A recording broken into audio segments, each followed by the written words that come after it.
उपस्थित सर्व शेतकरी बांधवांनो, आज आपल्या गावामध्ये शिवसेनेचे पक्षप्रमुख माननीय उद्धवजी ठाकरे साहेब आलेले आहेत।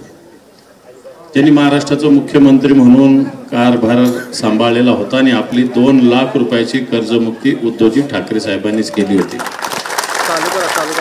परंतु ते या पार्श्वभूमीवर आलेले आहेत की मागच्या मे महिन्यापासून तशी मराठवाड्यात महाराष्ट्रात ठिकठिकाणी अतिवृष्टी झाली। आपल्या भागातही मागच्या महिन्याभरात प्रचंड प्रमाणात पाऊस झाला, त्यामुळे आपली पिकं वाहून गेली, जमीन खडून गेली, जमीन काही विहिरी सुद्धा बुजल्या। या सगळ्या परिस्थितीमध्ये सरकारने काही पॅकेज जाहीर केलं होतं। मला असं वाटतं आपल्या गावात या पॅकेजचे सगळेच्या सगळे पैसे भेटले असतील। भेटले का? पॅकेजचे पैसे नाही भेटले। आणि म्हणूनच या पॅकेजचं झालं काय हा प्रश्न घेऊन आपल्या समोर माननीय उद्धवजी ठाकरे साहेब शेतकऱ्याशी संवाद साधतायत। अनेक घोषणा या सरकारने केल्या, पण सरकार शेतकऱ्याशी दगाबाजी करणार आहे।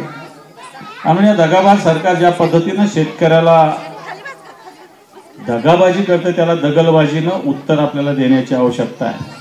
म्हणून माननीय उद्धवजी ठाकरे साहेब कोणताही सभा, मोठं स्टेज असं न करता आपल्यामध्ये बसून आपल्याशी संवाद साधतात। काही शेतकरी आपल्याशी संवाद साधतात। मी सगळ्यात आधी या राज्याचे माजी मंत्री राजेश भैया टोपे यांना विनंती करतो की आपण आपल्या 1-2 मिनिटात एक भावना।